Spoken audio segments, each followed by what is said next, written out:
Welcome back to Sleepy Chronicles. Tonight, we're asking why medieval knights went completely insane, or whether they simply followed the rules of a world built to make them that way. We begin not on a battlefield, but in a nursery, with a small boy who has no idea what kind of life has already been chosen for him. Lie back and get comfortable. If you enjoy quiet voices and slow history, take a moment to like and subscribe. It costs nothing and means a lot. Let us know where you're listening from tonight. We'll take it from here. Before a nobleman's son could read a single word, he had already been promised to violence, not through cruelty, but through arithmetic. A peasant boy might inherit a field. A noble boy inherited an obligation, and nobody asked whether he wanted it. Robert of Hartwell was 7 the morning his father put him on a horse and sent him to another lord's household, small enough that his boots did not reach the stirrups, his hands on the reins, the hands of a child who had held nothing heavier than a wooden spoon. Today, a parent grows anxious over screen time. A medieval father looked at a boy the same age and thought, old enough for mounted combat. Imagine being that age, handed to strangers, and slowly understanding you would not be going home for years. Life as a page sounded gentle enough on paper, manners, religion, reading, writing, serving guests at candlelit tables. Underneath, every lesson sat the same quiet message, repeated until it stopped feeling like one. A boy's worth would be measured by how well he could fight. Even play pointed the same direction. Robert's wooden sword was a plain, splintering thing his father's blacksmith had carved in an afternoon, notched from 100 battles against a fence post. Caution earned little applause. Boldness earned all of it. Medieval Europe was not accidentally producing knights. It was running a knight factory, and the curriculum extended into stories too.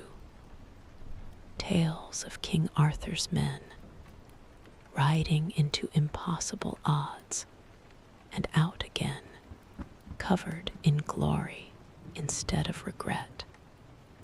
Nobody wrote songs about the one who lived a long, uneventful life. By his teenage years, Robert had traded the page's life for a squire's, standing close enough to real battles to smell them.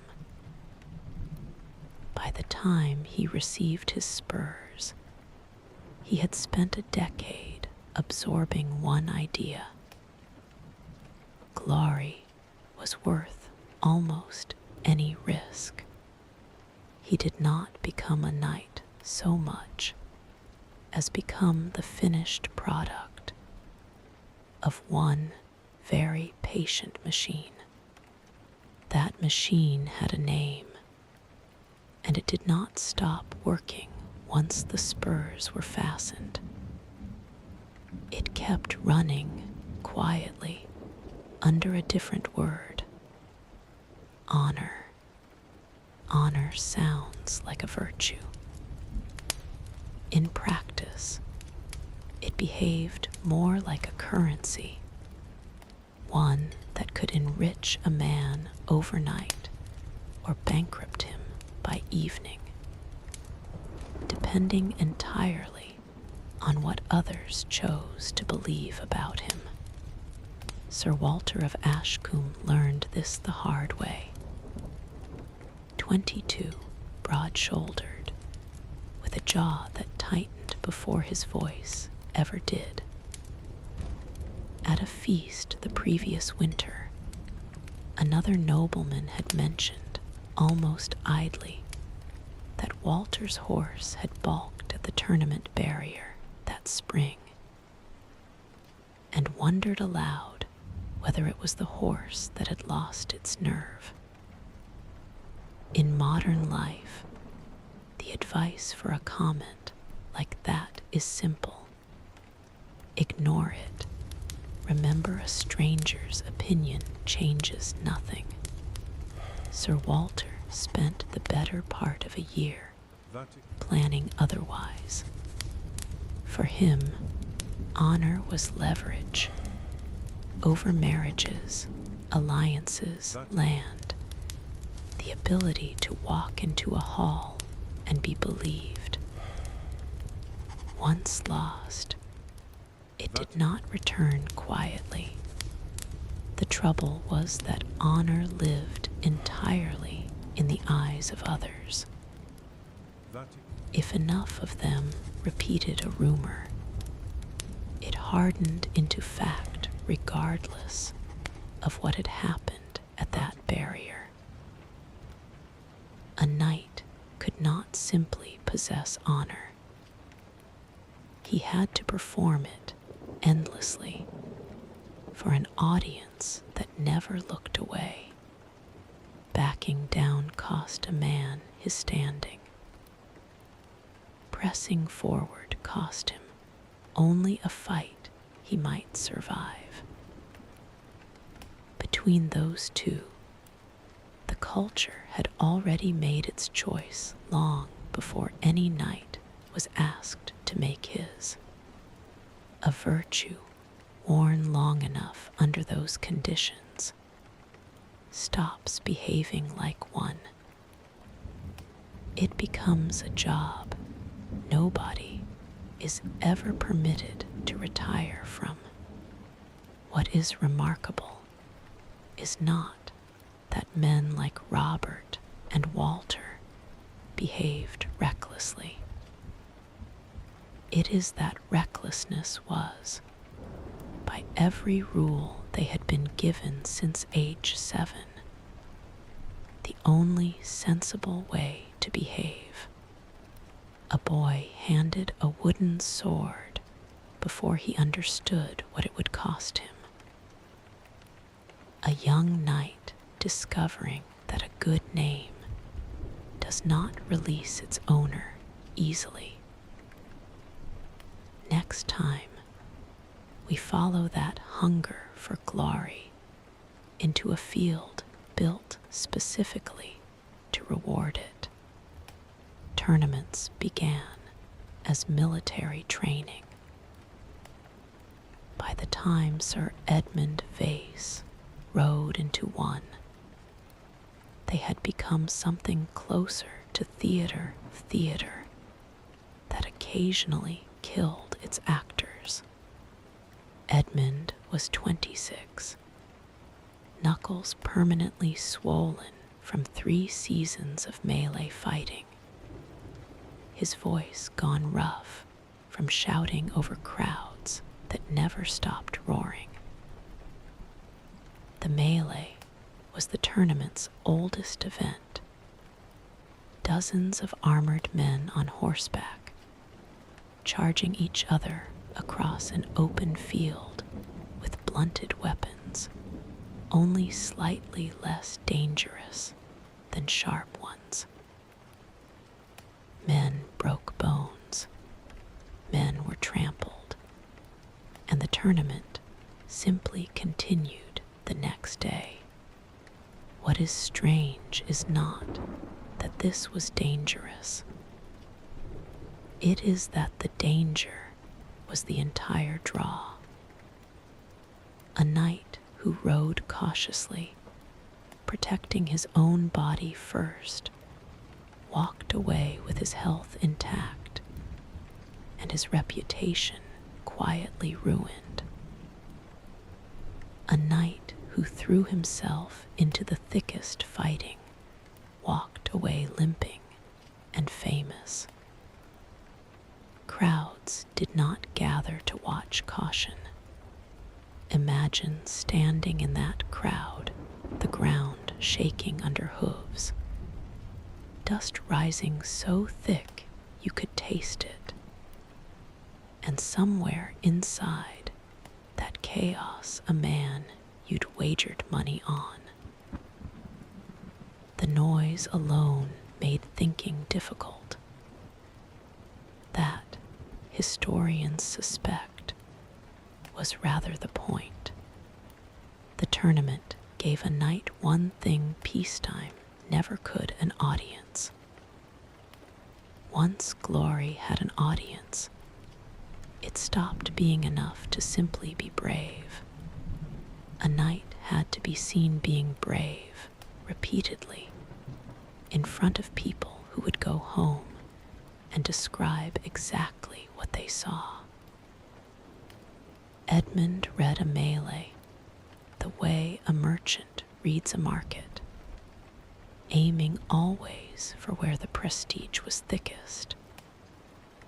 His scars were not accidents.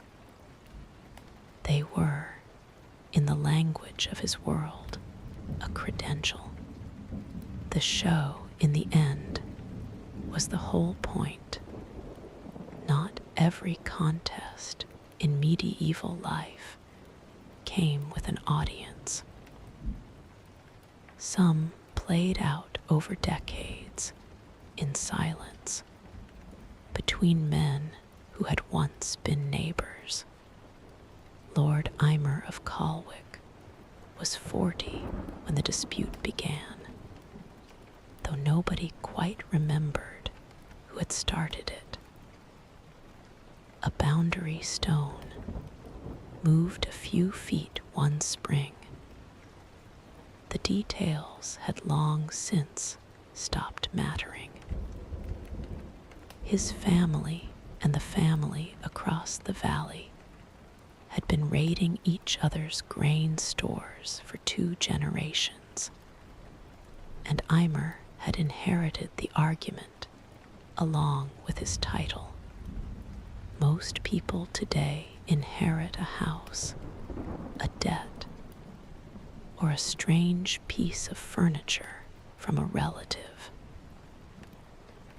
Eimer inherited a grudge that came with its own armory. A night raid on his neighbor's cattle, a return raid, then a siege that lasted the better part of a season. Eimer's hands, by his 40th year, were the hands of a man who had spent more nights on castle walls than in his own bed, rough, split at the knuckles, always half braced for the sound of an approaching horn. What is almost funny in hindsight is that nobody on either side still believed the boundary stone mattered. They simply could not find an honorable way to say so out loud. Feuds like his rarely ended in one battle. They ended, more often, in exhaustion. 2 families too depleted to keep raiding, quietly stopping without ever agreeing on who had been right. The church sent its own answer walking door to door.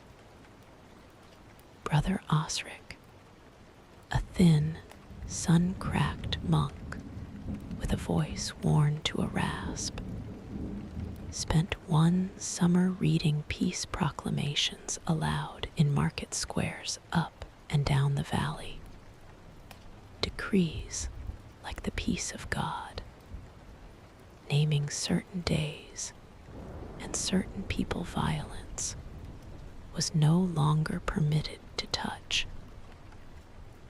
Most of his audience nodded politely and returned to their feuds by nightfall, asking men raised on reputation and revenge to set both aside for a holy calendar was, in practice, asking a fire not to burn on Sundays.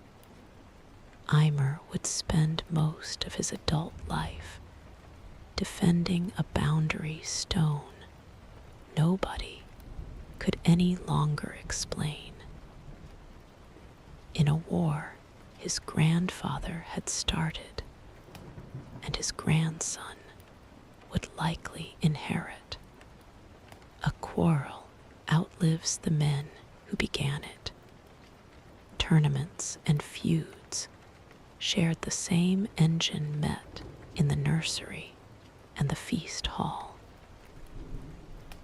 Reputation demanded an audience or an enemy, sometimes both, and once earned, left no honorable way to simply walk away.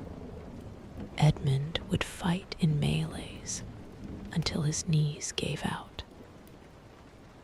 Eimer would guard his stone until his sons were old enough to guard it after him. Neither man would ever describe himself as trapped. Both, in every sense that mattered, were. Next time, we look at the stories these men grew up believing, the songs and legends that convinced an entire class of warriors this was not a trap at all, but a calling. A story is meant to be an escape from real life. For a young knight named Baldwin of Esher, the story was closer to an instruction manual. Baldwin had grown up on tales of King Arthur's knights, heroes who rode into impossible odds, rescued noble ladies, and somehow never suffered the ordinary indignities of exhaustion, disease, or bad luck. He knew long passages of these romances by memory, the way some men know prayers, and he recited them under his breath, the way other knights checked the edge of a blade. Imagine sitting by firelight as a boy, listening to a minstrel's voice rise, and fall over a tale of a knight who defeated 50 men alone, and deciding, quietly, that this was simply what a life was supposed to look like. Today, someone can finish a fantasy novel and calmly go make dinner. Baldwin finished a romance and quietly rearranged his life around it. He was 24 lean, with the particular restlessness of a man, always half listening for a trumpet that never quite sounded. He had dedicated 3 separate tournament victories to ladies he had barely spoken to, because the stories demanded a lady to dedicate victories to. He had once ridden for 9 days to answer a rumor of a worthy opponent 2 counties over. Arriving to discover the opponent was a minor dispute over fishing rights. What is worth noticing here is not that Baldwin was foolish. It is that the whole culture around him agreed with his logic. The heroes in the songs received admiration. Baldwin wanted admiration. Becoming the hero seemed, to everyone around him, like the obvious solution. The trouble was that real life kept refusing to cooperate with the plot. The dramatic rescue rarely arrived on schedule. The clever old man with the answers was usually just a tired farmer. And whatever enemy Baldwin faced tended to run, bleed, and beg, rather than fight with any sense of narrative timing. While real campaigns brought mud, sickness, and confusion, no minstrel ever thought worth setting to music. None of that stopped Baldwin from carrying his own private legend into ordinary places. A fishing dispute treated like a duel of destiny. A minor skirmish narrated afterward as though it belonged in a song. Fiction, worn long enough, stops behaving like fiction. If stories gave knights a script, faith gave some of them a reason to follow it past the edge of the map. Sir Roger of Blackmore knew exactly what peace felt like, and he hated it. 31 weathered early, with hands that drummed constantly against whatever surface was nearest. A habit that had gotten worse, not better, in the 2 quiet years since his last real campaign. Imagine surviving something as brutal as a real battle, and finding, on the other side of it, that ordinary life now feels unbearably small. A modern man finishing an exhausting project might take a long vacation and be grateful for it. Roger, given the same lull, spent his mornings pacing the outer wall like a man, waiting for weather that refused to break. Then, in 1095, word reached his household of a new kind of expedition, one that framed war not as a sin to confess afterward, but as an act that might itself buy a soldier's way into heaven. For a man like Roger, this untangled a knot he'd never fully known how to name. He had spent his entire life being told to love his neighbor, while spending most of his waking hours trying to unhorse strangers. The crusade let both halves of him agree for once, and Roger sold 2 fields to fund the journey before his household chaplain had finished explaining the finer points of the theology. The march itself nearly killed him twice, from hunger before it ever reached an enemy. He continued anyway, telling himself it was devotion.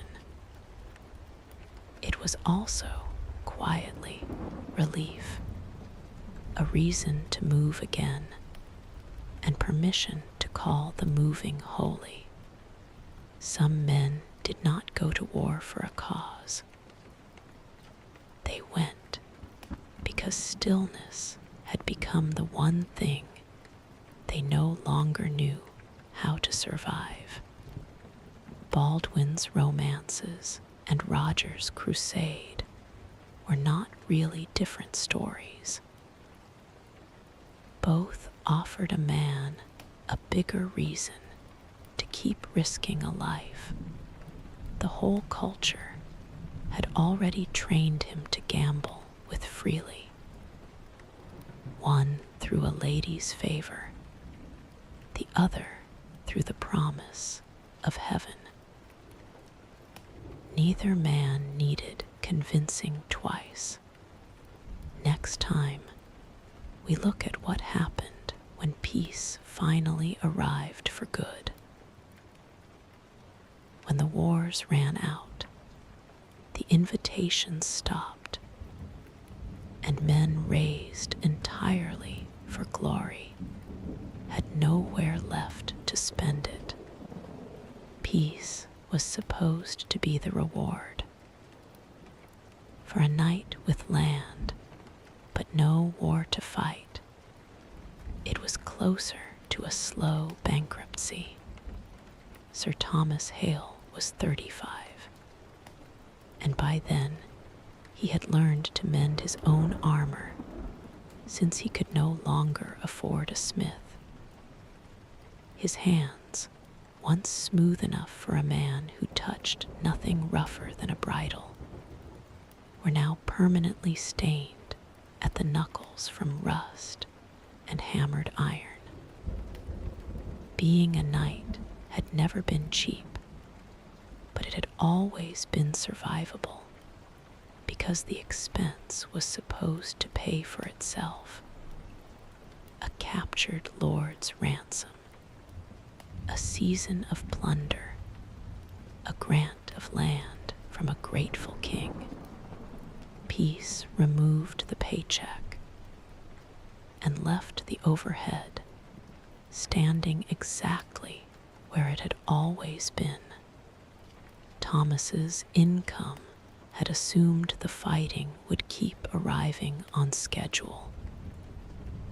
Then it simply stopped, one quiet stretch after another, and nobody had ever built him a backup plan for that.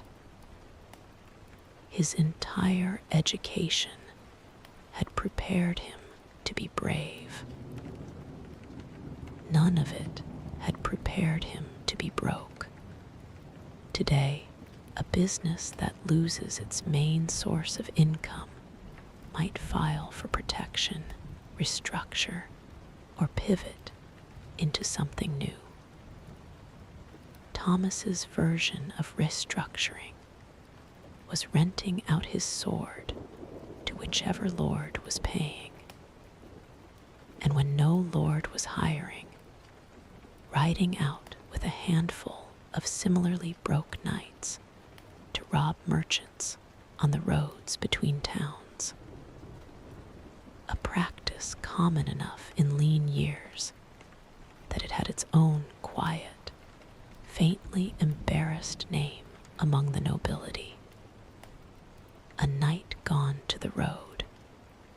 Imagine spending your entire youth being told that fighting was your purpose and your honor, only to discover as an adult that the same fighting, done for money instead of glory, was suddenly called crime.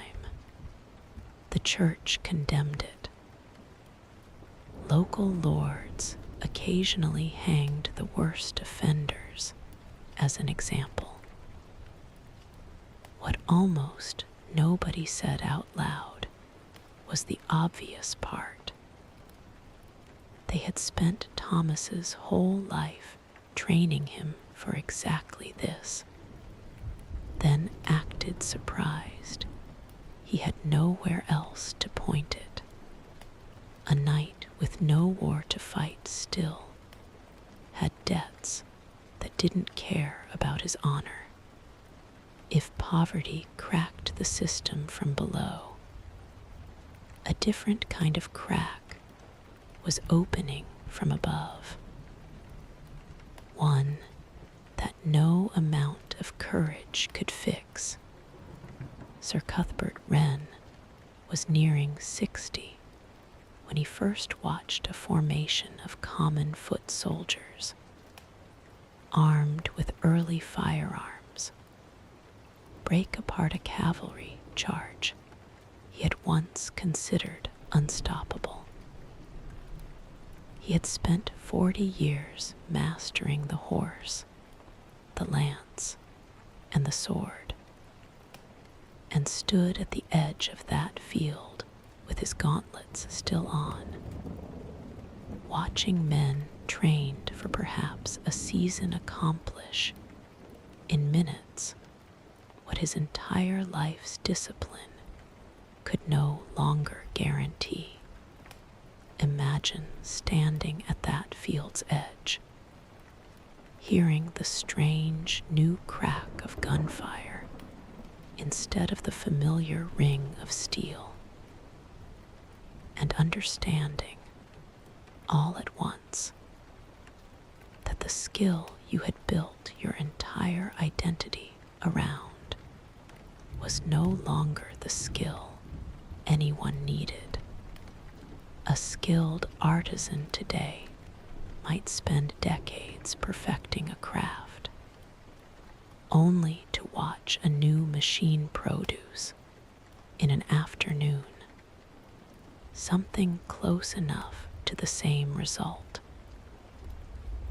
Cuthbert felt something similar, except the thing being replaced was his usefulness on a battlefield.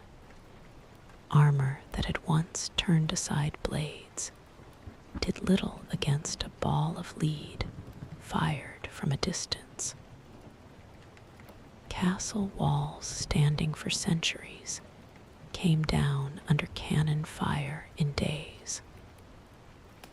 What is genuinely strange in hindsight is how briefly the whole arrangement lasted. A few hundred years of a warrior class treating its own dominance as permanent, undone within a couple of generations by a weapon most of them had originally mocked. The battlefield increasingly rewarded coordination over individual bravery, and coordination required a formation, a drum, and enough men willing to stand in a line. Cuthbert kept his armor polished anyway. He kept riding to tournaments long after the tournaments had stopped mattering to anyone who actually fought wars for a living. The age of the knight did not end in a single battle. It ended quietly in a shrug. Thomas went broke because peace gave him nothing to sell. Cuthbert went obsolete because war stopped needing what he was selling in the first place. Between them, the two men had lived out the entire collapse of a world that had once promised every boy on a wooden horse that glory would always be waiting. Next time, we gather what's left of that promise. The boys, the honor, the tournaments, the legends, and the long, slow ending. And ask, finally, whether any of it was ever really insanity at all. Robert of Hartwell was past 60 now, and his hands had stopped shaking only recently. A small mercy, arriving decades later than he would have liked. He still remembered being 7, too small for his own stirrups, sent away with a wooden sword tucked under his arm, because a boy of his birth was not permitted to travel without one, even in play. He remembered a boy from that same training yard who grew into a man named Walter, spending half a year plotting revenge over a comment about a horse.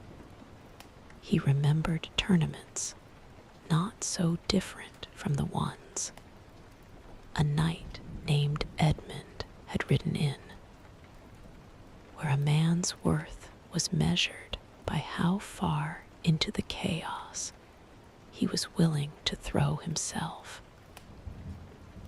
He remembered, at a distance, families like Lord Eymers, still guarding boundary stones nobody living could explain. He remembered, too, believing, as clearly as Baldwin once had, that life was a story waiting to be lived properly. And Roger, who had needed a war so badly he'd been willing to call the need holy. And he remembered men his own age ending up like Thomas broke, armor mended by their own hands, or like Cuthbert, watching a new world arrive that no longer required what they had spent their lives becoming. None of these men thought of himself as part of a pattern.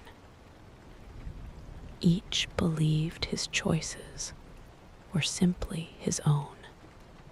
So we arrive, finally, at the question this series has been circling since the very first chest, the very first horse, the very first boy too small for his own stirrups.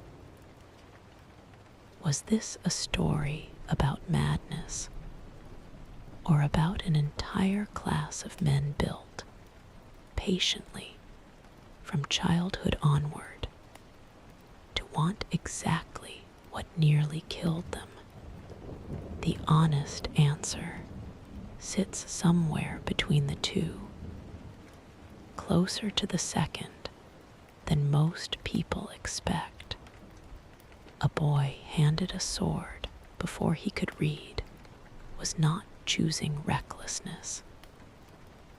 He was raised inside it, the way a child near the sea learns to read tides without remembering the lesson.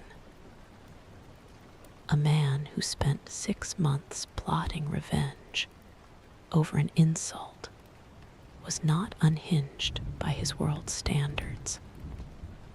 He was behaving with perfect consistency. A knight who rode toward the most dangerous part of a tournament field understood, correctly, that this was the only path to the currency his life had trained him to want. Even the men who marched toward a foreign war for a cleaner soul, or kept polishing armor long after it stopped mattering, were not so much irrational as thoroughly finished, shaped from childhood by a machine with no interest in producing anything else.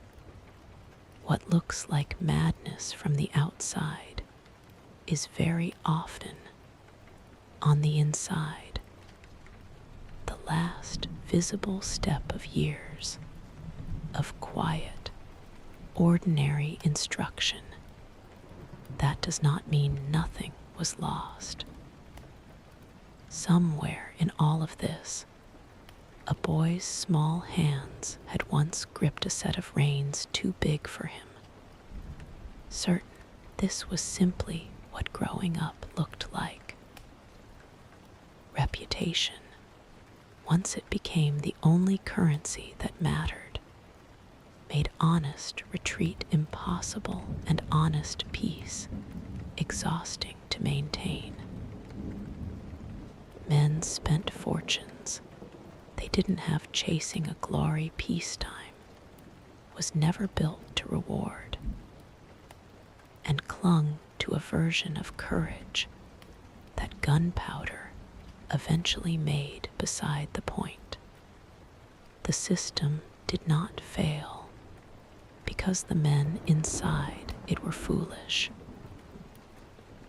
It failed the way any system eventually fails, when it rewards only one kind of behavior and quietly punishes every other. Robert thought about all of this rarely these days, mostly late at night, when the old wound in his shoulder ached in a way that had nothing left to prove to anyone. His own son was 7 now, small enough that his boots did not reach the stirrups, loud in the way of boys who have not yet learned what silence costs. When the boy asked what that small, splintered wooden sword was doing at the bottom of an old chest, Robert lifted it out himself, turned it once in the firelight, and studied the notches he had carved into it as a child of 7, fighting a fence post that never once fought back. He did not tell his son what the sword had eventually cost him. He was not sure, even now, past 60, that he entirely knew. He only handed it over, the way his own father once had, and watched his son's small hand close around the handle, with the same easy, unquestioning trust every man in this story had once carried. The sense that a life spent chasing honor was simply what a life was, and that no other shape for it had ever been offered. Somewhere outside, the fire had burned low, and the house had gone quiet in the particular way houses do once. A story has finally been told all the way to its end. That is where we leave the knights of medieval Europe. Not as madmen, and not quite as heroes either, but as ordinary boys given a sword before they understood its weight, in a world that never once gave them a reason to put it down. If this kind of slow, quiet history helps you drift off, you are exactly the audience we made it for. Let your eyes close whenever they're ready. There is nothing left to follow here, nothing left to solve, nothing waiting for you except sleep. If you'd like more evenings like this one, take a moment before you go to like and subscribe. It helps more than you'd think and costs you nothing at all. Let us know in the comments where in the world you drifted off tonight. We read every one, usually the next morning, with coffee. For now, there is only the fire going quiet, and the last of tonight's story settling somewhere behind your eyes. Sleep well.